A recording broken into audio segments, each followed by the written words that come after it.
सभी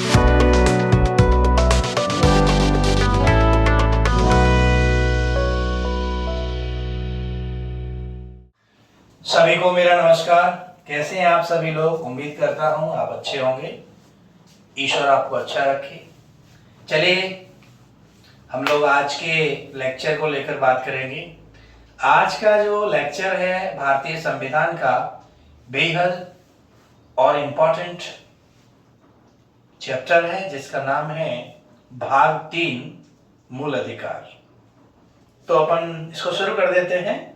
क्योंकि ये चैप्टर बहुत बड़ा है, इसमें बहुत सारे अनुच्छेद हैं और इसमें हम भारतीय नागरिकों को मिलने वाले मौलिक अधिकारों की चर्चा करेंगे, विस्तार से चर्चा करेंगे। इसीलिए ये एक लेक्चर में भाग 3 संविधान का पूरा नहीं हो पाएगा। इसीलिए भाग 3 को हम एक से अधिक लेक्चर्स में पूरा करेंगे। देखते हैं वो 2 लेक्चर्स में पूरा होता है या 3 लेक्चर्स में पूरा होता है। हम कोशिश करेंगे कि वो 2 लेक्चर में पूरा हो जाए। बहुत ही इंपॉर्टेंट है, बेहद महत्वपूर्ण है। चलिए आज हम उसकी चर्चा कर लेते हैं। संविधान के भाग 1 में आपने संघ एवं राज्य क्षेत्र, संघ का नाम, आर्टिकल 1 to 4 पढ़ा था।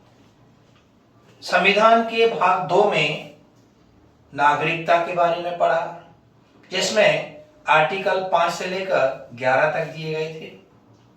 उसमें हमने पढ़ा कि कैसे कोई व्यक्ति भारत का नागरिक हो सकता है और कैसे किसी नागरिक की नागरिकता को छीना जा सकता है या स्वतः उसकी नागरिकता समाप्त हो जाती है। कैसे आज भी अगर कोई विदेशी भारतीय नागरिकता चाहता है तो उसकी क्या प्रोसीजर है, यह सारा का सारा विवरण हमने आर्टिकल 2 में पढ़ा, जो बेहद महत्वपूर्ण था। तो पिछले लेक्चर्स को आप अगर देखेंगे तो भाग 2 तक आपको संविधान का विवरण दिखाई और सुनाई देगा। चलिए आज हम शुरू कर देते हैं भाग 3। संविधान का भाग 3 है और जिसका मूल अधिकार विषय है फंडामेंटल राइट्स, मूल अधिकार। अब पहला प्रश्न यह है कि ये मूल अधिकार जो हमने अपने संविधान में शामिल किया है, ये किस देश के संविधान से लिया गया है? तो डेफिनेटली ये क्वेश्चन भी पूछा जाता है कि भारतीय संविधान में मूल अधिकारों को किस देश के संविधान से लिया गया है? तो अमेरिका के संविधान से लिया गया है, अमेरिका के संविधान से लिया गया है। अमेरिका के संविधान से हमने जब इनको लिया है तो कहा जाता है कि अमेरिका के बिल ऑफ राइट्स हैं, बिल ऑफ राइट्स हैं और उन बिल ऑफ राइट्स को हमने फंडामेंटल राइट्स कहकर उद्धृत कर अपने संविधान में शामिल किया है। तो अमेरिका के संविधान में जो बिल ऑफ राइट के नाम से जाने जाते हैं, बिल ऑफ राइट के नाम से जाने जानते हैं 1791 का जो बिल ऑफ राइट है, जिसके तहत अमेरिका देश ने अपने नागरिकों को कुछ अधिकार दिए थे। ठीक है, वही अधिकार हमारे देश के संविधान में फंडामेंटल राइट्स कहे जाते हैं। ठीक, तो पहला हमारा जो क्यूरियोसिटी है, क्वेश्चन है, वो सॉल्व हुआ कि हमारे संविधान में भाग 3 कहाँ से हमने प्रेरित होकर लिया है।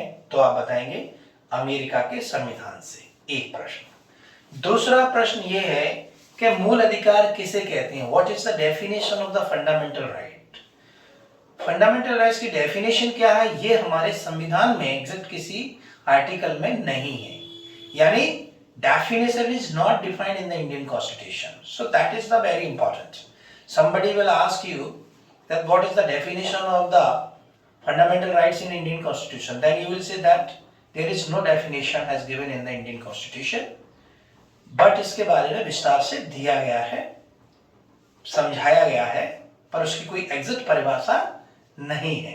ठीक है, जैसे नागरिकता को लेकर भी मैंने बात की थी कि अगर कोई एग्जैक्टली ये पूछता है कि संविधान में नागरिकता की परिभाषा क्या है, तो परिभाषा उसमें नहीं दी गई है। ठीक ऐसे ही मौलिक अधिकारों की कोई डेफिनेशन नहीं दी गई है, लेकिन उसमें ये कहा गया है कि जो व्यक्ति के चहुमुखी विकास के लिए जिन अधिकारों की आवश्यकता होती है उन्हें हम मूल अधिकार कहते हैं। संविधान में ये भी कहा गया है ऐसे अधिकार जिनके संरक्षण के लिए न्यायालय में जाया जा सकता है उन्हें हम मौलिक अधिकार कहते हैं, मूल अधिकार कहते हैं। तो बहुत सारी बातें संविधान में लिखी हैं इनको लेकर, बट एक एग्जैक्ट डेफिनेशन उसकी नहीं है। समय समय पर सुप्रीम कोर्ट के द्वारा, हाई कोर्ट के द्वारा इनको डिसाइड किया गया, इसको डिफाइन किया गया है। ठीक है, तो ये प्रश्न हमारा सॉल्व हुआ। डेफिनेशन क्या है उसको आप डिस्क्राइब कर देंगे कि संविधान में मौलिक अधिकारों की डेफिनेशन क्या है। तीसरा प्रश्न ये है कि भाग 3 को संविधान का मैग्ना कार्टा कहा जाता है।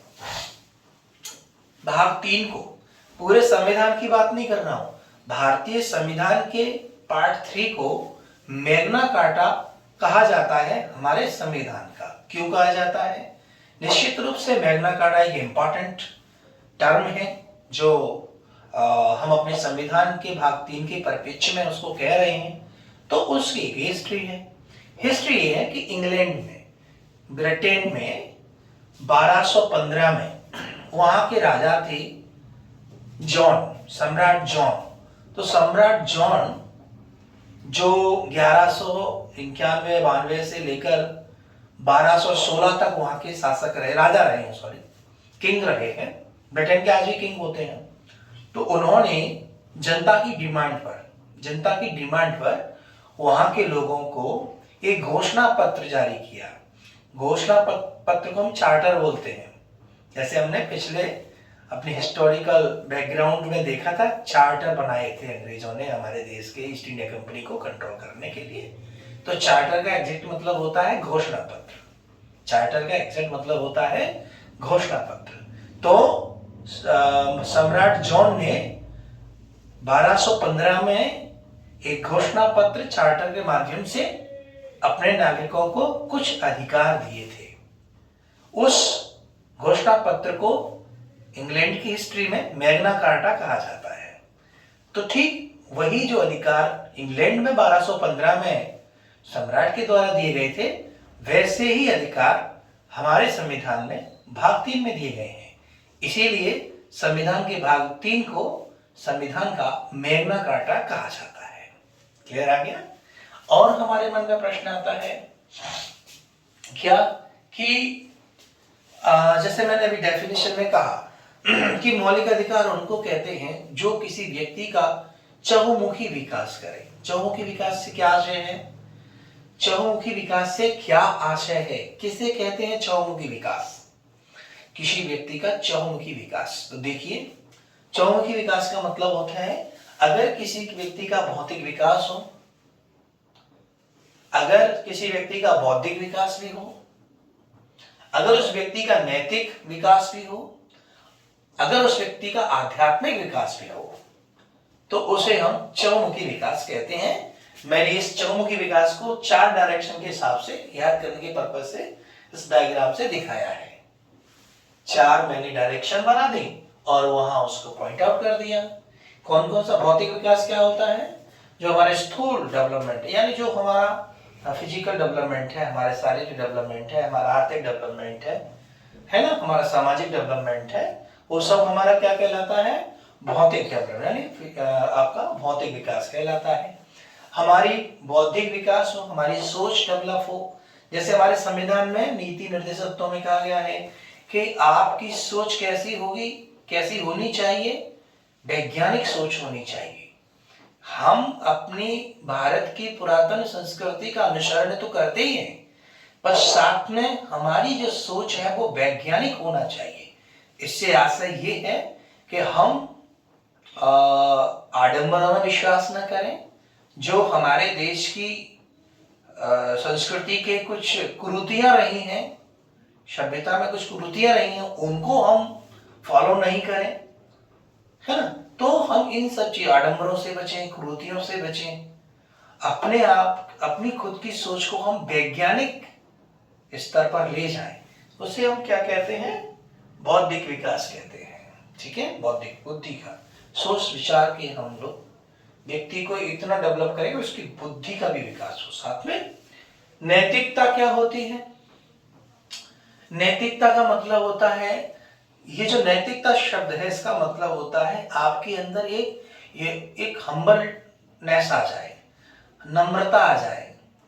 यानी कई बार कई चीजें बुक में नहीं लिखी होती, कई चीजें संविधान में नहीं लिखी होती, कई चीजें लॉ में नहीं लिखी होती, beyond the law, beyond the constitution आपके कुछ नेचुरल कर्तव्य हैं, उन्हें हम नैतिक कर्तव्य कहते हैं। जैसे उदाहरण के लिए हम अपने से बड़ों का आदर करें, ये हमारी नैतिक जिम्मेदारी है। अगर हमारे सामने से हमारा गुरुजन, हमसे कोई सीनियर, हमारे माता पिता, हमारे सोसाइटी के बड़े बूढ़े लोग हमारे सामने से गुजर रहे हैं, तो हाँ, ये बाध्यता तो नहीं है, कानून में नहीं है कि हम उनको नमस्कार करें, हम उनको अभिवादन करें, ये कहीं लिखा नहीं है। न इसको लिखा जा सकता है और न किसी को बाध्य किया जा सकता है। लेकिन नैतिक मूल्य कहती है कि नैतिकता ये कहती है कि हम उनको रेस्पेक्ट करें, हम उनका अभिवादन करें, छोटों से स्नेह करें, बड़ों का सम्मान करें। ये हमारी क्या है? नैतिकता है। तभी तो कहते हैं कि केवल शारीरिक विकास हो उससे काम चलने वाला नहीं है, सिर्फ बौद्धिक विकास हो जाए उससे भी काम चलने वाला नहीं है।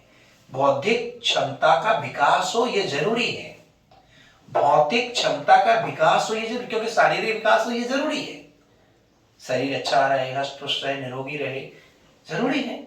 ऐसे ही हमारी बुद्धि का भी विकास हो, हमारी साइंटिफिक अप्रोच हो, जरूरी है, अच्छी मानसिकता हो, लेकिन साथ में नैतिकता भी जरूरी है। मैंने ये घमंड ना आ जाए कि हम तो बहुत पढ़े लिखे हैं, हमारे सामने जो जा रहे हैं हमसे बड़े, वो हमसे एजुकेशन में कम है, ओहदे में कम है, तो हमारे अंदर घमंड आ गया।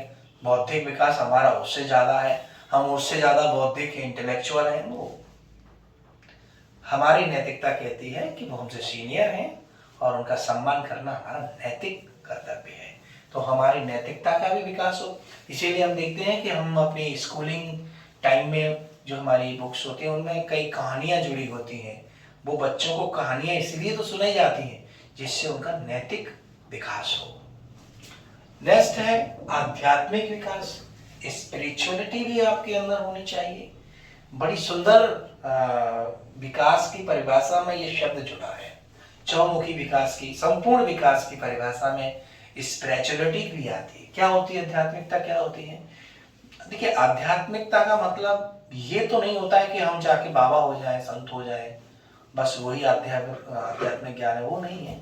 आध्यात्मिक ज्ञान ये होता है कि हम इस दुनिया में आए हैं तो ये जानने या ये हमको पता हो कि हमारा क्या उद्देश्य है। हम अपने देश की सभ्यता, देश की संस्कृति में विश्वास करें, क्योंकि कोई भी संस्कृति, कोई भी सभ्यता यूं ही नहीं बनी है। उसको बनाने वाले, उसको डेवलप करने वाले, हमारी अपनी संस्कृति को धारण करने वाले लोग रहे हैं, जिन्होंने हम सबको एक आध्यात्मिक पाठ पढ़ाया है। कुल मिला के यह है कि व्यक्ति को आध्यात्मिक भी होना चाहिए, भगवान को मानना चाहिए, ईश्वर को मानना चाहिए। इसका मतलब ये नहीं है कि आप साइंटिफिक अप्रोच है तो आप भगवान को नहीं मानते, बिल्कुल मानना चाहिए। आत्मा परमात्मा में हमारे संस्कृति विश्वास करती है कि आत्मा ही परमात्मा है। भगवत गीता में हम पढ़ते हैं कि आत्मा कभी नहीं मरती है, शरीर मरता है, शरीर बदल के आत्मा नए शरीर में प्रवेश कर जाती है।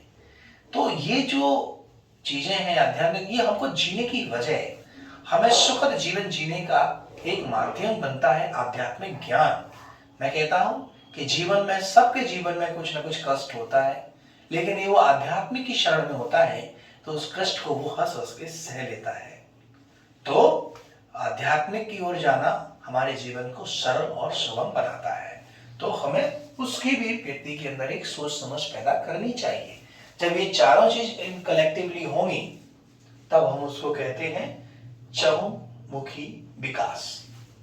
ठीक है, मूल अधिकार का मतलब ही है किसी व्यक्ति का चहुमुखी विकास करने वाले राइट्स। दूसरी चीज, ये प्रश्न सॉल्व हो गया। अगला प्रश्न ये आता है कि जो हमारे मौलिक अधिकार हैं वो किसके विरुद्ध हैं। तो इसको ऐसे समझिए कि जितने भी मौलिक अधिकार भारतीय नागरिकों को दिए गए हैं या गैर भारतीय नागरिकों को भी दिए गए हैं, वो राज्य के विरुद्ध दिए गए हैं, स्टेट के विरुद्ध दिए गए हैं। अब इसका क्या मतलब है? इसका मतलब ये है कि यदि राज्य, अब राज्य की परिभाषा मैं बताऊंगा अभी जस्ट आर्टिकल 12 के अनुसार राज्य किसे कहते हैं। यदि राज्य ऐसी कोई विधि, संवैधानिक व्यवस्था बनाता है जो हमारे मूल अधिकारों को न्यून करता है, जो हमारे मौलिक अधिकारों को न्यून करता है, तो उस राज्य के खिलाफ उस मौलिक अधिकार के संरक्षण को हमारे संविधान में बताया गया है। यानी राज्य के विरुद्ध जो अधिकार हमें दिए गए हैं, उन अधिकारों का हनन यदि राज्य ही करने लगेगा तो उसका संरक्षण किया गया है। समझ गए बात को? तो ये जो हमारे मौलिक अधिकार है वो राज्य के विरुद्ध दिए गए हैं, यानी राज्य हमसे इन अधिकारों को छीन नहीं सकता। यदि छीनने की कोशिश करेगा तो इस देश की न्यायालय हमारी रक्षा करेगा। तो इसीलिए कहते हैं कि जो मौलिक अधिकार है, यानी एक व्यक्ति है, जैसे मान लीजिए एक व्यक्ति है, कोई भी नाम रख लीजिए, एक व्यक्ति है, मान लीजिए उस व्यक्ति का नाम एक्स है और वो भारत में रहता है, भारत का नागरिक है। भारत सरकार ने कुछ ऐसा लॉ बना दिया कि उस अमुक एक्स व्यक्ति के मौलिक अधिकार अल्प हो रहे हैं, कम हो रहे हैं, न्यून हो रहे हैं या वो प्रभावित हो रहे हैं निगेटिवली, तो वो उन पूरे स्टेट की यानी पूरी भारत सरकार के खिलाफ खड़ा हो जाएगा। तो कहने का मतलब है कि मौलिक अधिकार एक सिंगल व्यक्ति को एक पूरे स्टेट के समक्ष खड़ा होने का अधिकार देता है। वो अपने उस एक अधिकार के अल्पीकरण कर दिया है या न्यूनीकरण कर दिया है या उसका विलोपीकरण किया जा रहा है या जो भी है उसका प्रभावित हो रहा है, तो वो एक स्टेट के खिलाफ खड़ा हो सकता है। तो स्टेट के विरुद्ध जो अधिकार दिए गए हैं वो मौलिक अधिकार है। ये बातें कुछ बेसिक है जो मैंने आपके साथ में डिस्कस की है। चलिए आगे बढ़ते हैं। इस भाग 3 में कितने आर्टिकल्स दिए गए हैं? तो याद रखना है भाग 3 में आर्टिकल 12 से लेकर आर्टिकल 35 तक दिए गए हैं, यानी from article 12 to 35। These are articles included in the part 3 of Indian Constitution. Clear? अब इसमें हम एक एक आर्टिकल को देखेंगे, कितने हमारे मौलिक अधिकार भाग 3 में हमको दिए गए हैं, फंडामेंटल राइट्स, उनकी आज संख्या कितनी है और हर एक आर्टिकल में क्या क्या लिखा हुआ है, क्या क्या प्रावधान दिए गए हैं, उनको हम एक एक करके चर्चा करेंगे। आइए सबसे पहले मैं आपको एक चार्ट के माध्यम से हेक्सागोनल आकृति बना के आपको 6 मौलिक अधिकारों के बारे में इन शॉर्ट डिफाइन करता हूं। मूल संविधान में हम नागरिकों को 7 मौलिक अधिकार थे, 7 फंडामेंटल राइट्स थे हमारा जो मूल संविधान था। बाद में संविधान को अमेंड करके एक आर्टिकल को हटा दिया, यानी एक मौलिक अधिकार को हटा दिया, यानी संपत्ति का मौलिक अधिकार 44वें संविधान संशोधन 1976 के द्वारा एक हमारा मौलिक अधिकार हटा दिया गया, रिपेल कर दिया गया। ठीक है, उसकी भी हम चर्चा करेंगे, क्यों हटा दिया गया उसकी भी अपन डिटेल में चर्चा करेंगे। ठीक है, फिलहाल हम ये समझते हैं कि वो 6 मौलिक अधिकार कौन कौन से हैं और वो 6 मौलिक अधिकारों से रिलेट करने वाले आर्टिकल कौन कौन से हैं।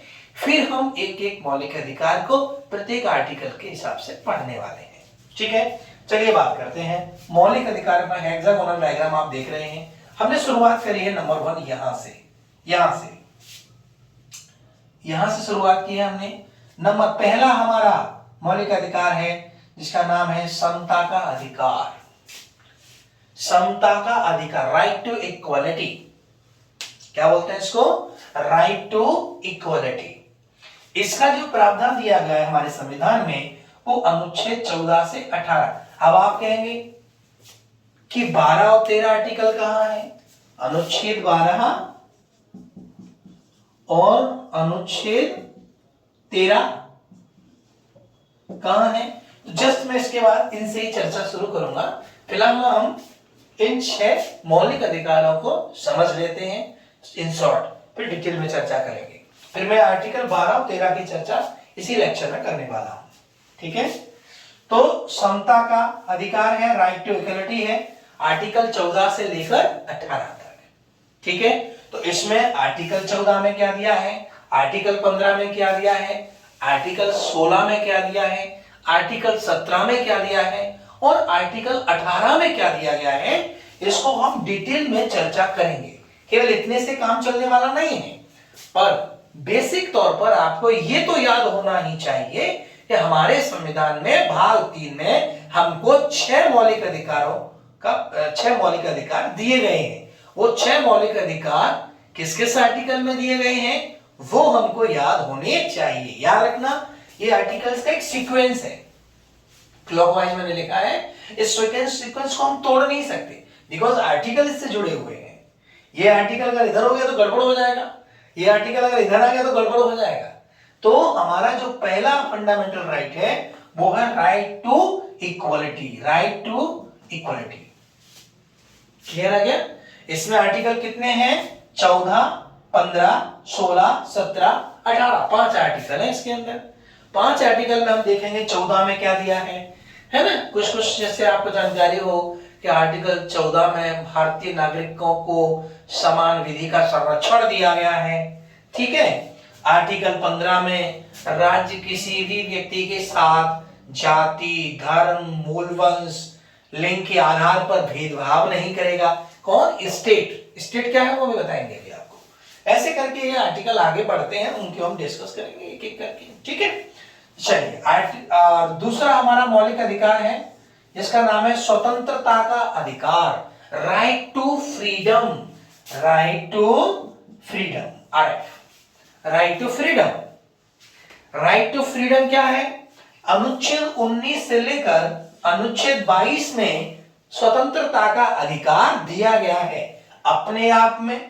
आर्टिकल 19, आर्टिकल 20, आर्टिकल 21, आर्टिकल 22 बहुत बड़े बड़े आर्टिकल हैं, जिसमें से आर्टिकल 19, आर्टिकल 21 अपने आप में बहुत बड़ा है, तो उसकी हम चर्चा करेंगे। इतना समझ लीजिए कि इस देश में जितने भी नागरिक हैं सबको स्वतंत्र रहने का अधिकार है, संविधान के द्वारा प्रदत्त अधिकार है। हमारी स्वतंत्रता को, हमारी फ्रीडम को कोई नहीं छीन सकता। एक बहस और होती है, राइट टू प्राइवेसी किस में आती है? तो राइट जो निजता का जो अधिकार है हमारा, राइट टू प्राइवेसी।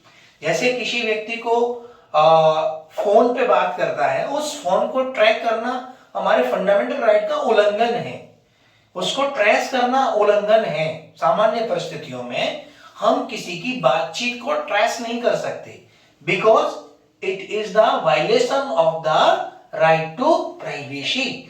आर्टिकल 21, तो आर्टिकल 21 में राइट टू प्राइवेसी इसी के अंतर्गत आती है।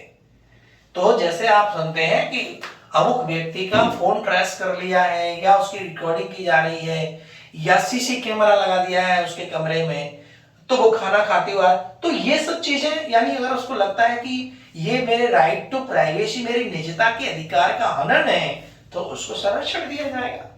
ये किसी को अधिकार नहीं है कि उसकी फ्रीडम को कोई वायलेट करे। यदि उसकी फ्रीडम को कोई वायलेट, कोई मतलब कोई भी है ना, कोई भी, तो वायलेशन, यानी प्राइवेट हो सकता है वो बॉडी, सरकारी बॉडी हो सकती है, बट किसी भी नागरिक की फ्रीडम को वायलेट नहीं किया जा सकता है। क्लियर आ गया समझ में? तो ये आर्टिकल किस में दिया है? 19 से लेकर आर्टिकल 22।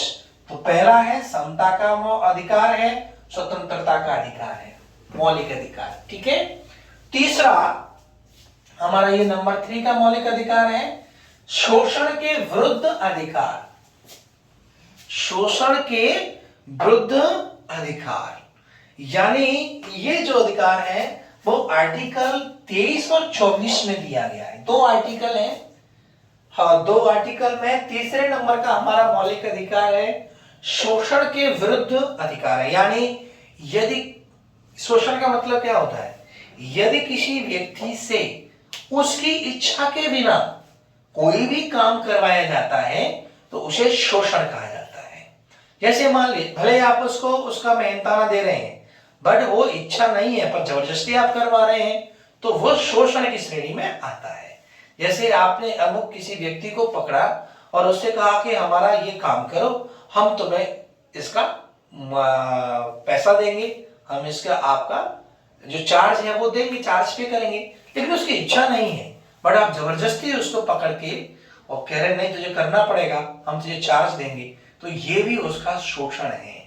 जैसे एक लिमिट होती, एज लिमिट है, बच्चे 14 वर्ष तक के, 14 वर्ष से कम बच्चों को आप अगर अपने उद्योग में अपने काम धंधे में उसको लगाए हुए हैं तो वो भी शोषण है।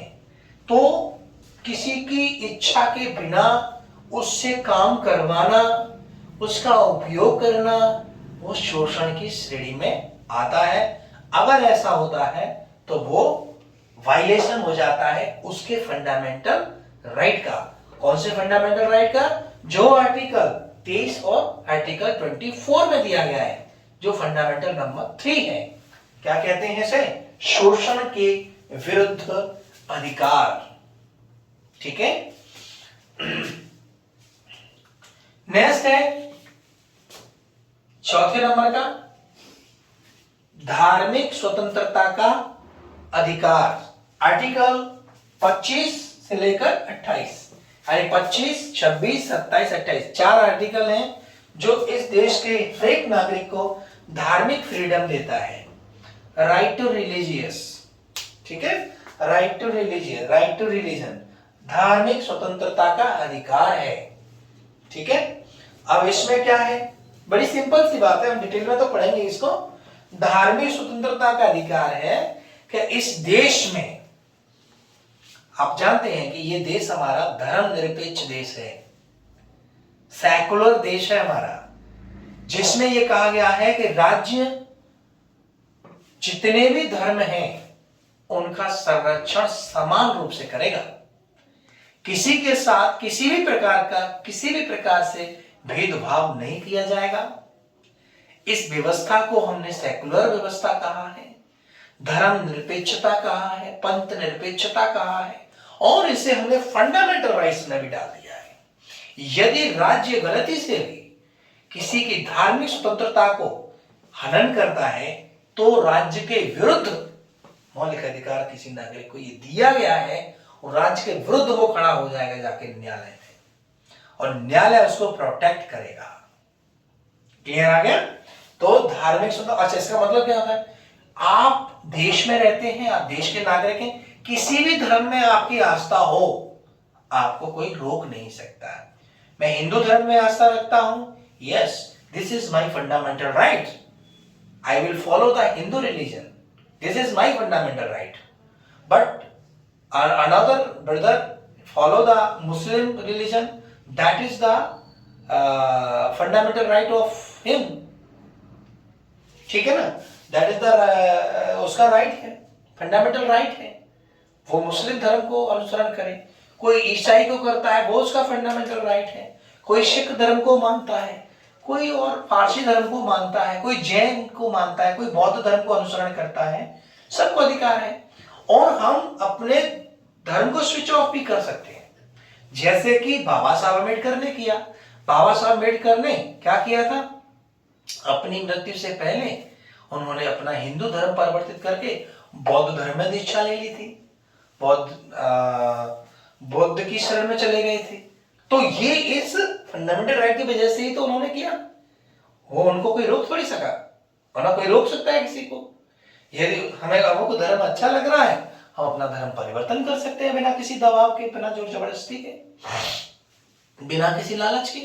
तो हम एक बढ़िया सा उदाहरण है हमारे देश में धार्मिक स्वतंत्रता का, बाबा साहब अम्बेडकर, कितना बड़ा नाम है, सब कुछ था, मान था, सम्मान था, ख्याति थी, सब कुछ था बाबा साहब के पास, फिर भी उन्हें लगा कि बौद्ध धर्म अच्छा है तो उन्होंने हिंदू धर्म को स्विच ऑफ करके और वो कहां चले गए, बौद्ध धर्म में चले गए।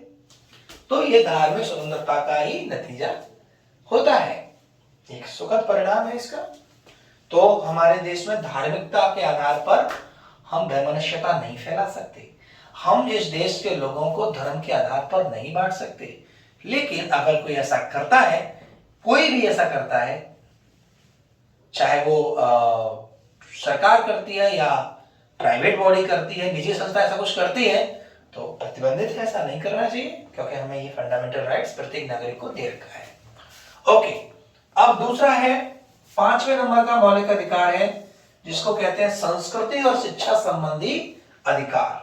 अनुच्छेद 29 और 30, यानी आर्टिकल 29 आर्टिकल 30 में हमको क्या से संस्कृति और शिक्षा संबंधी मौलिक अधिकार दिया। देखिए संस्कृति क्या होती है, जैसे आप लोग कहते हैं ये भारतीय संस्कृति है, कोई कहता है कि साहब भारत के लोग पैंट शर्ट पहनते हैं, ये पश्चिमी संस्कृति है। जींस टी शर्ट पहनते हैं, पश्चिमी संस्कृति है।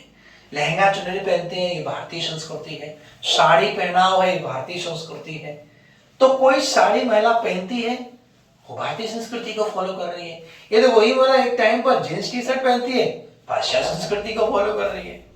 तो वो कर सकती है, वो कर सकती है, क्योंकि उसे संस्कृति संबंधी मौलिक अधिकार है, उसको ठीक लग रहा है, ठीक है ना।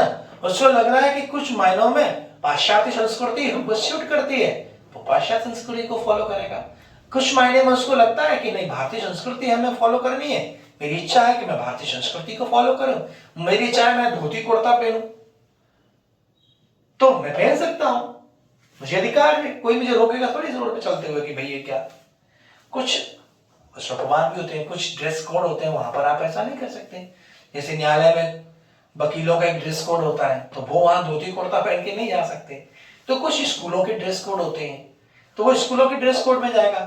तो जहां ड्रेस कोड बने हुए हैं तो वहां तो उसको फॉलो करना है। अदरवाइज मैं अपनी लाइफ में कोई भी ड्रेस कोड, अपना कोई भी कपड़ा पहन सकता हूँ, कोई भी संस्कृति का अनुसरण मैं कर सकता हूँ, ये मेरी स्वतंत्रता है। शिक्षा संबंधी, मैं अंग्रेजी मीडियम में शिक्षा लेता हूँ, इट इज माई फ्रीडम। मैं हिंदी माध्यम से शिक्षा लेता हूँ, दिस इज माई फ्रीडम। मैं फ्रेंच पढ़ना चाहता हूँ, पढ़ सकता हूँ। तो मैं शिक्षा कैसे प्राप्त करना चाहता हूँ, मेरा मौलिक अधिकार है, ठीक है। मैं विज्ञान की शिक्षा प्राप्त करना चाहता हूँ, this is my fundamental right. मुझे विज्ञान की शिक्षा प्राप्त नहीं करना, मुझे तो नैतिक शिक्षा प्राप्त करनी है, मुझे आध्यात्मिक शिक्षा प्राप्त करनी है, मेरा अधिकार है, मैं कर सकता हूँ। ये सारी बातें अपन इसमें करेंगे। तो ये कौन से नंबर का है, ये हमारे 5वें नंबर का फंडामेंटल राइट है। ऐसे ही बहुत ही इंपॉर्टेंट है 6वें नंबर का फंडामेंटल राइट, जिसे कहते हैं संवैधानिक उपचार का अधिकार, लीगल प्रोटेक्शन, जैसे हम कह सकते हैं right to legal protection. Article 32 आप देख रहे हैं 30 के बाद 31 मिसिंग है। क्या आर्टिकल 31 यहां मिसिंग है, यानी आर्टिकल 31 को रिमूव कर दिया गया है। आर्टिकल 31 में था संपत्ति का अधिकार, राइट टू प्रॉपर्टी। इस पर हम चर्चा करेंगे डिटेल में कि क्यों उसको हटाया गया, किसके द्वारा हटाया गया, उसके हटाने से क्या मतलब निकलता है, तो वो सब बात करेंगे। लेकिन फिलहाल इतना समझ लीजिए कि जो संपत्ति का मौलिक अधिकार है, संपत्ति का मौलिक अधिकार हटा दिया गया है।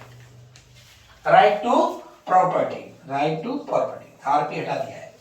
कौन सा आर्टिकल हटा दिया है, आर्टिकल 31। और इस आर्टिकल 31 का जो मौलिक अधिकार था उसे विधिक अधिकार बना दिया गया है। क्या बना दिया गया है, विधिक अधिकार, ठीक है।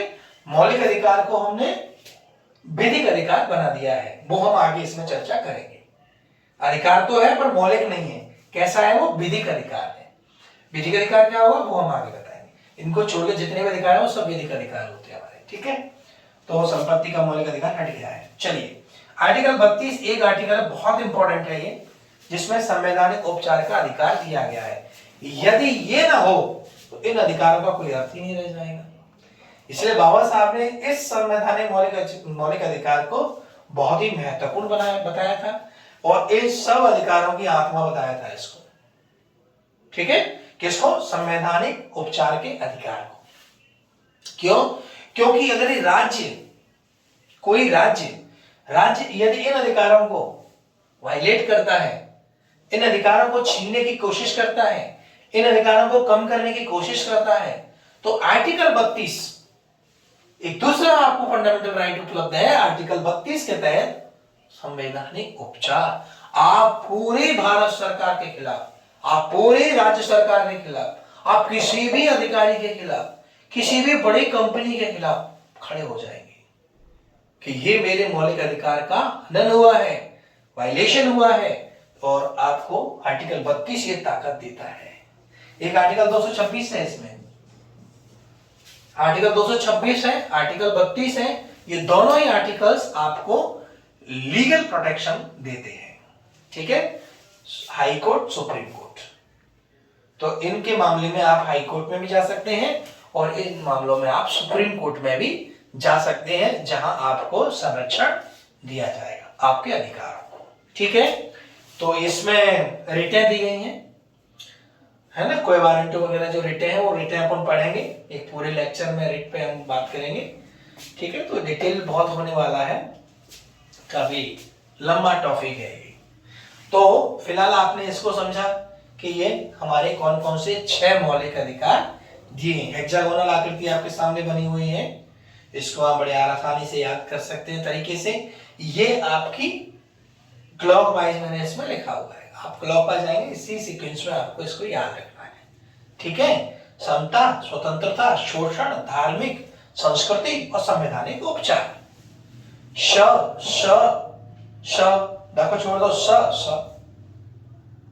ठीक है, श श श श, यानी याद करने के कई तरीके होते हैं, आप अपना एक फॉर्मूला बना ले, याद कर ले, पर ये सीक्वेंस यही रहेगा।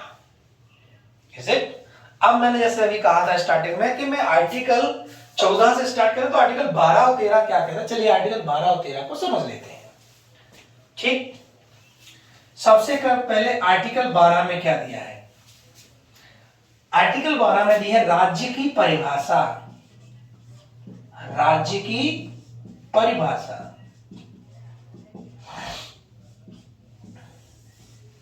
ठीक है, यानी हमारे संविधान में यदि कहीं पर भी राज्य शब्द आता है तो वहां राज्य का मतलब क्या होगा, वो डेफिनेशन कहां दी गई है? आर्टिकल 12 में दी गई है। यदि राज्य की परिभाषा में कोई भी कंफ्यूजन हो, मतलब राज्य को लेकर अगर कोई कंफ्यूजन हो, तो उस कंफ्यूज्ड व्यक्ति को, उस कंफ्यूज्ड संस्था को तुरंत संविधान के आर्टिकल 12 पे पहुंच जाना चाहिए, और वो आर्टिकल 12 उसके कंफ्यूजन को दूर कर देगा। ठीक, तो राज्य शब्द में बार बार ये राज्य के विरुद्ध दिए गए अधिकार है, तो राज्य एक्चुअली में कौन राज्य? मध्य प्रदेश एक राज्य है, छत्तीसगढ़ एक राज्य है, वो राज्य है, और क्या राज्य है? राज्य का मतलब क्या है? वो आर्टिकल 12 कहता है। क्या कहता है? देखिए, राज्य की परिभाषा में कौन कौन आएगा, मैं जरा इसको इरेज कर दूं।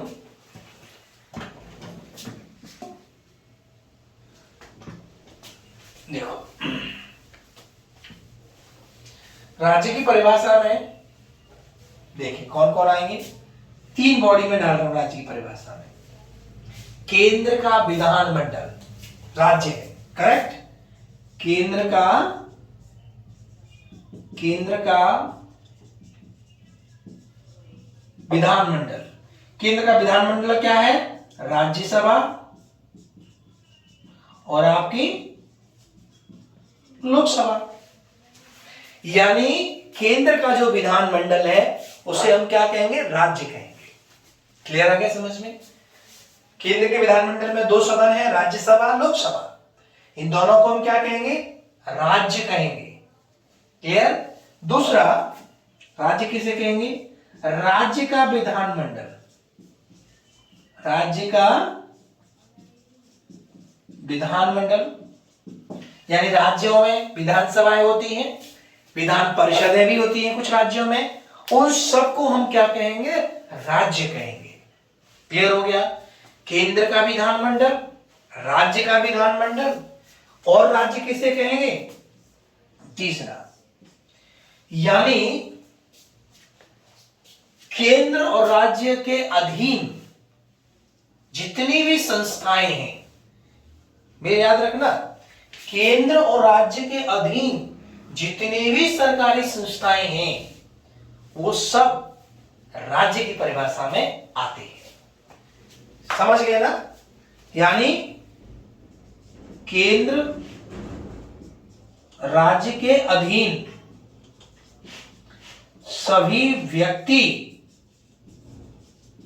एवं संस्थाएं। क्लियर? यानी केंद्र राज्य के अधीन जितनी भी सरकारी संस्थाएं हैं, जितने भी सरकारी लोग हैं, अधिकारी हैं, वो सब राज्य कहलाते हैं। अब मैं एक ओवरऑल परिभाषा बताता हूं राज्य की।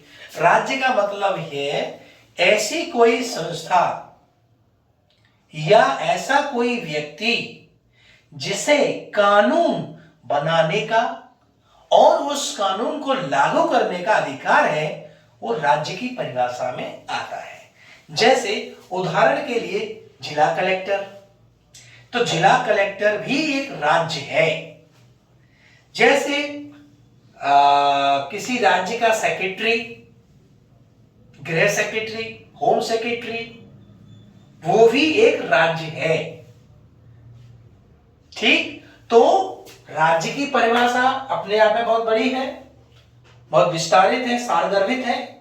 तो राज्य से आपसे पूछा जाए कि राज्य किसे कहते हैं, तो एक ऐसी संस्था या व्यक्ति जिसे कानून बनाने का अधिकार संविधान दे रहा है और उस कानून को लागू करने की क्षमता, अधिकार उसको दिया जा रहा है, तो उसको हम राज्य कहेंगे। तो केंद्र के विधानमंडल राज्य हैं, राज्यों के विधानमंडल राज्य हैं, और इन दोनों के अंडर में काम करने वाले अधिकारीगण भी राज्य हैं। अब इसमें एक प्रश्न हो रहा था, क्या निजी संस्थाएं भी राज्य हैं? यस। अगर प्राइवेट कोई कंपनी है और वो प्राइवेट जो कंपनी है उस पर कहीं ना कहीं केंद्र या राज्य का कंट्रोल है, केंद्र राज्य उसको एंटरटेन करता है, उसको सुविधाएं दे रहा है, तो वो भी राज्य की श्रेणी में आएगा। जैसे एक सिंपल उदाहरण है, जैसे कोई भारतीय नागरिक किसी प्राइवेट कंपनी में जॉब करता है, ठीक, वो जॉब करता है, उसके अंदर काम कर रहा है, तो वो जो कंपनी है वो उसको बिना किसी ठोस कारण के अपनी कंपनी से नहीं निकाल सकती। अगर वो ऐसा करते हैं तो उसके फंडामेंटल राइट का वायलेशन है। क्यों? क्योंकि वो कंपनी सरकार के अंडर में रजिस्टर्ड है, और सरकार के अंडर में रजिस्टर्ड है तो वो कंपनी भी राज्य की सूची में आती है, और बिना किसी ठोस कारण के किसी के मौलिक अधिकार को आप वायलेट नहीं कर सकते, क्योंकि राज्य के विरुद्ध ये अधिकार दिए गए हैं। यानी against of the state these fundamental rights has given by the Indian Constitution to the Indian citizens। तो यहां पर आप इस बात को याद रखेंगे, अनुच्छेद 12 में राज्य की परिभाषा क्या है। क्लियर आ गया समझ में? ठीक है। यानी प्राइवेट संस्था, प्राइवेट व्यक्ति, प्राइवेट कंपनी भी यदि वो राज्य या केंद्र की सरकार के द्वारा रेगुलेट होती है तो वो राज्य की श्रेणी में आती है, राज्य की परिभाषा में आती है। तो अगर संविधान में अब आगे चल के बहुत सारे जगह राज्य शब्द आएगा, बार बार राज्य राज्य राज्य राज्य राज्य, तो राज्य का मतलब ये होगा। ठीक। अब आते हैं आर्टिकल 13, बहुत इंपॉर्टेंट है। आर्टिकल 13 कुछ कुछ 32 का जैसा है। आर्टिकल 13 में क्या है? आर्टिकल 13 में ये कहा गया है, इसी राज्य से संबंधित बात है, 12 से ही रिलेट करता है आर्टिकल 13। क्या कहता है?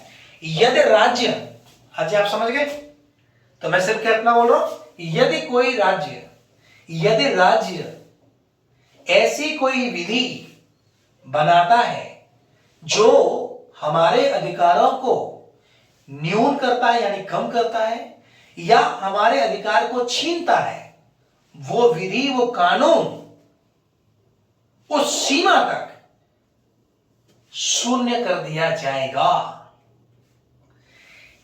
यदि कोई कानून बनाया किसी राज्य ने कानून बनाया, कानून तो बहुत बड़ा है, बट उस कानून का कुछ हिस्सा